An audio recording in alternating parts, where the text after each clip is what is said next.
जैसे कि देश में सशक्त सरकार होनी ज़रूरी है, उसी प्रकार देश में सशक्त जनता होना बहुत ज़रूरी है। क्योंकि जिस प्रकार सरकार अपनी महंगाई की मार और उस पे से इस नोटबंदी की वॉर झेलने के लिए मजबूर करती है आम जनता को, उस पर सशक्त होना बहुत ज़्यादा ज़रूरी हो जाती है। आप देख रहे हैं तीखी सच और मैं हूं आपके साथ संजीव चौधरी। बीती रात नोटबंदी की दूसरी खबर आई। पहली खबर 8 नवंबर 2016 को आई थी। नरेंद्र मोदी जी हम लोग के सामने सोने के वक्त में उपस्थित होते हैं और कहते हैं कि कल के तारीख से 500 और 1000 के नोट का वैल्यू 0 हो जाता है। लेकिन इसके विपरीत अभी जस्ट जो खबर आई है बीती रात, वो खबर सिर्फ और सिर्फ अंतर इतना ही है कि इसमें ये कहा जाता है कि लीगल टेंडर जारी रहेगा। दैट मीन्स ये कि इसका जो है मुआवजा वो आपको उतना ही मिलेगा जितना अभी उसका है। अर्थात ये है कि 2000 का नोट अभी चलन में नहीं रहेगा, परंतु उसका जो वैल्यू है वो वैसे ही बरकरार रहेगी।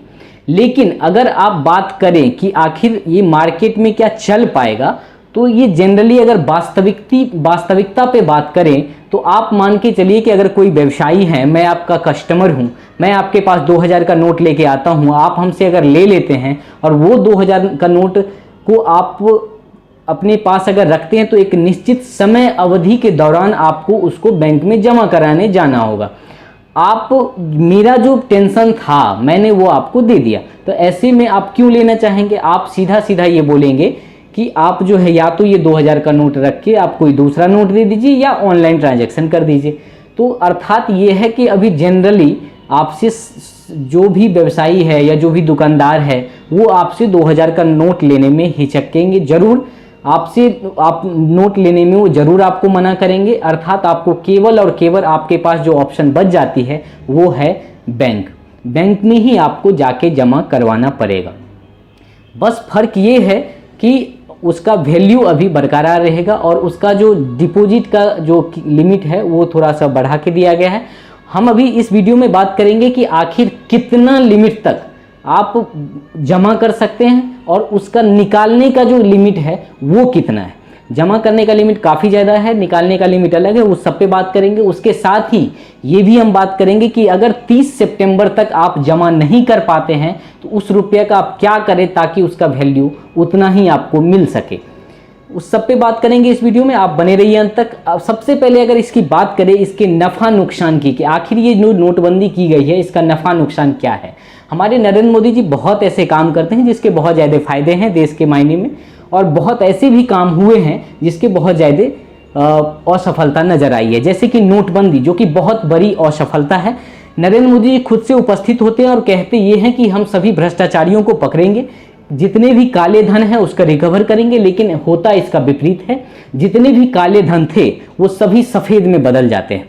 अब फिलहाल जो हुई है उस बार ये था कि नरेंद्र मोदी बहुत ही ज़्यादा उत्साह के साथ आए थे और जनता को उत्साहित करने के लिए उनमें अपना उत्साह भर जाते हैं। लेकिन चूंकि उसका नतीजा बिल्कुल ही विपरीत होता है, जिस वजह से इस बार नरेंद्र मोदी जी अपने मुखरे के जगह पे आरबीआई के गवर्नर जनरल के मुखरे का उपयोग किया है। उन्होंने ही डिसीजंस अंततः सरकार का ही है, लेकिन बस ये है कि आपको बताने के लिए जो आए हैं वो सरकार की वो लोग हैं जिसको रातों रात बदल दिए जाते हैं। जैसे कि आरबीआई का डायरेक्टर हुआ, कोर्ट का जज हो जाते हैं, और हमारे आरबीआई के गवर्नर हो गए। ये सभी जो हैं ये रातों रात बदलने वाले चेहरे अभी आपके सामने में हैं। और इसी में से एक नाम है शक्तिकांत दास जी, और वही आपको ये नोटिफिकेशन देते हैं कि कल से ये इसका प्रचलन बंद हो जाएगा। लेकिन जबकि वो ये भी बोलते हैं कि 2019 से इसका कोई भी छपाई नहीं हुई है। अब पता नहीं इनका क्या पहले से प्लान था और क्या एग्जीक्यूट किए हैं, लेकिन इसका कहीं ना कहीं आप देखेंगे तो इसका नुकसान बहुत ही विस्तृत स्तर पे बहुत ही बड़ा है। आप अगर न्यूज़ चैनल का देखते हैं और आप केवल और केवल अपने लिए सोचते हैं तो इसकी बहुत ही छोटी सी प्रॉब्लम आपको ये जान पड़ती है। लेकिन अगर इसका विस्तृत रूप को देखें तो ये विदेशी भंडार, विदेशी मुद्रा भंडार की जब बात करते हैं तो आपको ये समझना पड़ेगा कि आपका रुपया जो किसी और देश में चलता है, जैसे कि नेपाल है या कोई अन्य देश है, वहाँ पे जो आपका रुपया चल रहा है, वो जो आपका उपयोग कर रहे हैं, उनको कितनी अनसिक्योरिटी फील होती है। आपको सबसे बड़ी बात तो ये है कि हम उस देश में हैं जहाँ का रुपया बहुत कम देश में चलती है, और हम जो निवेश करते हैं, हम जो किसी से सौदा करते हैं, आज फ्रांस से इतनी बड़ी सौदा की है लेकिन हम भारतीय रुपया में नहीं कर पाए। ये बहुत बड़ी हम लोग के लिए बहुत ही ज़्यादा शर्म की बात है कि हम अपने रुपया में, आज चीन जो है आज रूस के साथ या अन्य देशों के साथ अपनी चीनी करेंसी में सौदा करने के लिए राजी कर लेता है और अपना चीनी करेंसी को वो इतना ज़्यादा आगे बढ़ा पा रहा है। लेकिन नरेंद्र मोदी जी अपने आप को इतनी डिप्लोमेटिक कहने के बाद भी भारतीय रुपया को विदेशी बाजार में फ्लो नहीं कर पा रहे हैं। और उसमें से ये जब नोटबंदी की मार आती है, जब ये कहते हैं कि हम इस नोट को बंद कर दे रहे हैं, तब जाके विदेशी जो बाजार है उसमें भारतीय रुपया के लिए बहुत ज़्यादा अनसिक्योरिटी फील होती है, जिसकी वजह से आगे चल के और भी हमको दिक्कतें आ सकती है भारतीय लोगों के लिए या भारतीय करेंसी के लिए। आगे ये बहुत ही ज़्यादा गंभीर विषय बन सकती है कि विदेशी लोग या विदेशी बाजार हमारे भारतीय करेंसी को एक्सेप्ट करने में हिचकेंगे, और जिसका खामियाजा ये होगा कि हम बहुत दूर हो जाएंगे अपनी करेंसी को लेके, जो भारतीय करेंसी विदेशी बाजार में उतर सके। और इस सब का ये नतीजा आप अगर सोचेंगे तब आपको लगेगा कि आपको जो न्यूज़ चैनल दिखा रहे हैं बहुत छोटी सी प्रॉब्लम, तब आपको दिखेगा कि ये भारतीय राजनीतिक अर्थव्यवस्था के अर्थव्यवस्था के लिए कितनी बड़ी प्रॉब्लम है। अब इसके बाद हम सबसे आपकी जो प्रॉब्लम की बात करें, ये प्रॉब्लम ये है कि आप अभी जब बैंक जाएंगे तो कितना करेंसी आप जमा कर पाएंगे। क्या आप 20,000 ही जमा कर पाएंगे? नहीं, आप जो करेंसी जमा करने के लिए जाएंगे वो आपके पास जितना है वो उतना जमा कर सकते हैं। बस जिस बैंक अकाउंट में आप जमा करवाने जा रहे हैं वो बैंक अकाउंट केवाईसी से लैस होनी चाहिए। अगर केवाईसी से लैस है तो आपके पास जितनी भी रकम है आप जमा कर सकते हैं। अगर आप वहीं पे अपना रुपया रिप्लेस करवाने जा रहे हैं, अर्थात एक्सचेंज, दैट मीन्स ये कि आप जितना दे रहे हैं उतना ही आपको रुपया चाहिए, तो केवल उसका लिमिट है 20,000।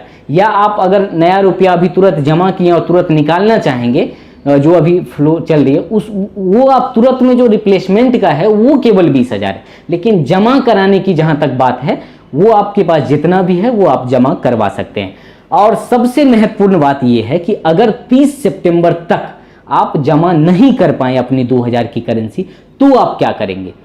उसके लिए ये है कि तब भी इसकी लीगल टेंडर जो है वो बनी रहेगी, और तब आपके पास सिर्फ और सिर्फ एक ही ऑप्शन बच जाता है। जैसे कि आप कटे फटे पुराने जले नोट आप आरबीआई के काउंटर पे जाके जमा करते हैं और आपको उसी वैल्यू का रुपया दे दिया जाता है, उसी प्रकार से आपका जो 30 सितंबर के बाद 2000 का नोट होगा वो केवल और केवल आरबीआई काउंटर पे मान्य होगा। वहां पे जाके आप अपना रुपया डिपॉजिट कर सकते हैं और उसके बजाय आपको रिप्लेसमेंट मिल जाएगी। आपको जो है वो नए रुपया से या जो भी चलन में रुपया है उससे एक्सचेंज कर दिया जाएगा। तो ये एक राहत भरी खबर है। अब चूंकि सरकार का यह फैसला है तो स्वागत करना हम लोग के लिए भले मन में हो ना हो, लेकिन स्वागत करना ही पड़ेगा। और स्वागत करते हुए अपना रुपया आप जाइए और जमा करके अपना इस टेंशन से खुद को मुक्त कीजिए। बहुत बहुत धन्यवाद। आप देख रहे थे तीखी सच और मैं हूँ आपके साथ संजीव चौधरी।